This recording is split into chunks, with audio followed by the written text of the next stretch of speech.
warahmatullahi wabarakatuh. Sekarang kita masih ada di pertemuan ke-10 bersama saya Hira Resti. Nah, tadi kita udah belajar rasio keuangan. Sekarang kita lanjutkan. Tadi di video pertama sudah belajar mengenai liquidity ratio dan leverage ratio. Sekarang kita lanjut ke activity ratio dan profitability ratio. Untuk yang pertama yaitu adalah activity ratio atau rasio aktivitas. Nah, tujuan dari rasio aktivitas ini adalah mengukur tingkat efisiensi pemanfaatan sumber daya perusahaan. Mengukur tingkat efisiensi pemanfaatan sumber daya perusahaan. Nah, jadi caranya ada banyak. Caranya bisa dengan menggunakan turnover receivable, yaitu kita akan mengukur berapa lama penagihan piutang selama satu periode. Kemudian ada juga inventory turnover yang mengukur berapa kali dana yang ditanam dalam inventory berputar dalam satu periode. Kemudian working capital turnover, ini juga untuk mengukur berapa kali dana yang ditanamkan dalam modal kerja berputar dalam satu periode. Dan ada fixed asset turnover yang mengukur berapa kali dana dalam aset tetap itu berputar. Dan yang terakhir ada aset turnover, bagaimana mengukur penggunaan semua aset perusahaan. Tapi yang jelas karena mereka berada di dalam lingkup activity ratio, jadi tujuannya adalah sama, yaitu untuk mengukur tingkat efisiensi pemanfaatan sumber daya perusahaan. Nah, sumber daya perusahaan contohnya seperti apa? Seperti misalkan penjualan, kemudian persediaan, terus piutang, dan semacamnya. Kita langsung masuk aja. Yang pertama adalah turnover receivable. Nah, turnover receivable rumusnya penjualan kredit dibagi rata-rata piutang. Berarti kita harus menghitung dulu rata-rata piutangnya. Dari contoh soal ini kita menghitung dulu rata-rata piutang, baru kita masukkan ke dalam rumus turnover receivable. Sehingga kita mendapatkan angka-angka 15 kali. Kemudian di sini ada untuk tahun 2013 15,4 kali, dan untuk tahun 2014 kita ketemu 10,44 kali. Nah, jadi dari tahun 2012 sampai tahun 2013 ya, 2012 15 kali, kemudian 2013 15,4 kali, ini kan meningkat. Nah, ini berarti semakin baik karena modal kerja yang tertanam itu semakin kecil. Tapi di tahun 2014 kita melihat turun, yaitu 10,44, berarti ini perputarannya semakin kecil. Berarti ada sesuatu, kenapa kok bisa turnovernya menjadi kecil. Nah, itu harus dianalisis lebih lanjut.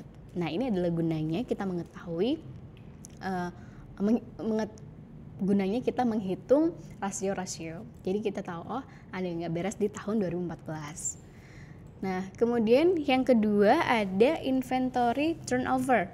Nah, rumusnya harga pokok barang yang dijual dibagi dengan rata-rata persediaan. Sama seperti yang tadi, kita harus menghitung rata-rata persediaannya dulu. Kita hitung, kemudian kita masukkan ke rumus inventory turnover sehingga ketemu angka 22 kali. Kemudian tahun 2013 ketemu 25 kali dan 2014 ketemu 21 kali.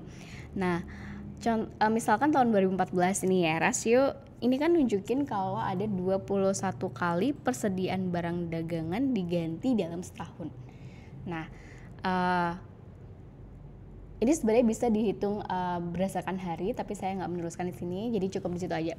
Jadi maksudnya ketika kita menemukan angka inventory turnover, di sini ada 21 kali, berarti ini cara membacanya ini menunjukkan bahwa perusahaan itu sudah 21 kali persediaan barang dagangannya diganti dalam satu tahun. Berarti udah 21 kali mengganti barang dagangannya dalam waktu satu tahun. Berarti kalau kita lihat itu, oh berarti persediaannya nambah terus, berarti penjualannya bagus gitu. Kalau di tahun 2000 ini meningkat ya, tapi menurun di tahun 2014. Jadi sama kayak yang sebelumnya, ada yang nggak beres di tahun 2014 ini. Kemudian working capital turnover. Rumusnya adalah net sales per working capital. Kita bagi sesuai dengan rumusnya, ini nggak bisa mencari rata-rata. Kemudian kita ketemu angka-angkanya adalah 26,61 kali. Kemudian untuk tahun 2013 ada 26,18, kemudian ada 32,74. Nah, ini cara membacanya kita harus membandingkan dulu dengan rata-rata industri, sama seperti video sebelumnya. Jadi kita bandingkan dengan rata-rata industri. Misalnya nih rata-rata industrinya 30 kali. Nah berarti untuk tahun 2012 sama 2013 kan 26, 2013 kan 26 juga. Nah ini dinilai kurang baik karena kurang mendekati dengan rasio atau kurang mendekati dengan rata-rata industrinya, yaitu 30. Nah kalau yang 32,7 ini dianggap cukup baik karena mendekati, atau bisa dibilang dia setidaknya di atas dari rata-rata industrinya, walaupun cuman 2,7 tapi itu tetap bagus gitu. Kemudian berikutnya adalah fixed asset turnover. Rumusnya adalah sales dibagi total fixed asset. Kita masukkan rumusnya. Oke, ini mudah ya, tinggal dimasukin aja rumusnya sehingga kita di tahun 2012 ketemu 2,88 kali, 2,48 kali, dan 2,43 kali. Nah ini juga kita harus membandingkan dengan rata-rata industrinya. Kemudian ada asset turnover, rumusnya adalah sales per total asset. Nah di sini kita ketemu ada 2012 asset turnovernya 2,02 kali, kemudian 1,6 kali untuk 2013 dan 1,69 kali untuk 2014. Sama kita harus bandingkan dengan rata-rata asset turnover industri. Kalau misalkan biasanya 3 ya.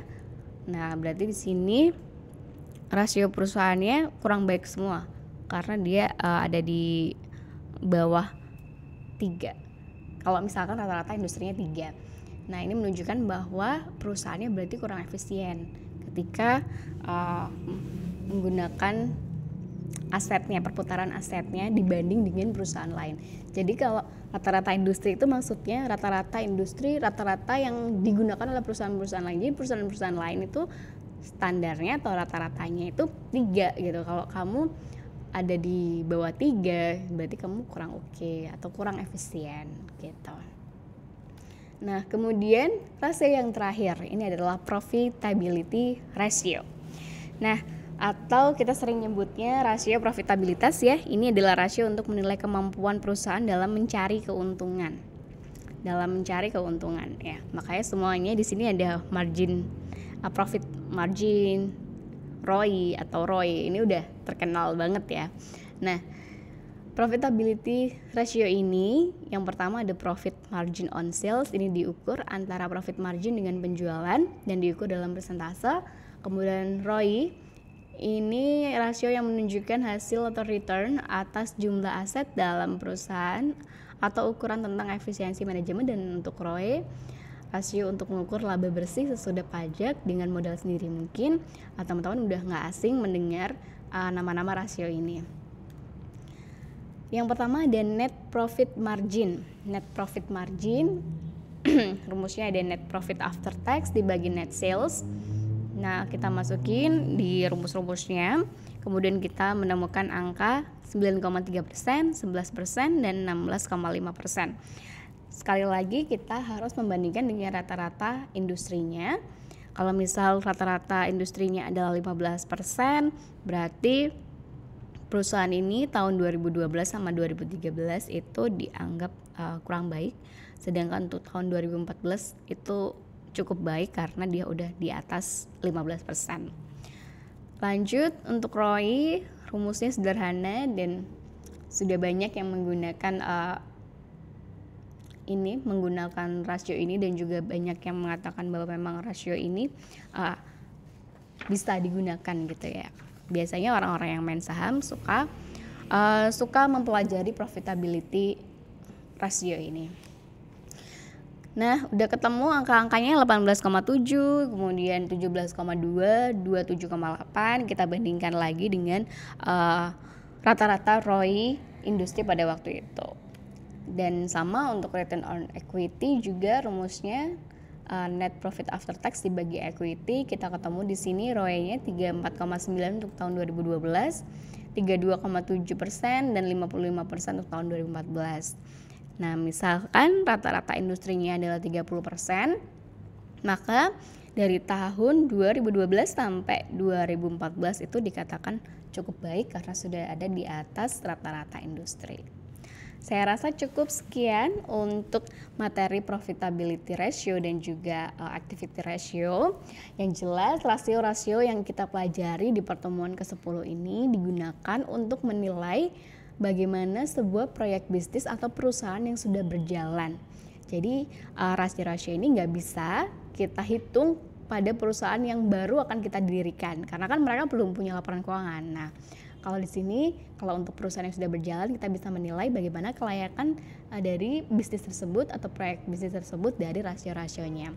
Dan tentunya nggak cuma ini, masih banyak lagi cara-cara yang lain nanti akan kita pelajari di forum diskusi. Jangan malu untuk bertanya, jangan lelah untuk belajar juga. Terima kasih. Wassalamualaikum warahmatullahi wabarakatuh.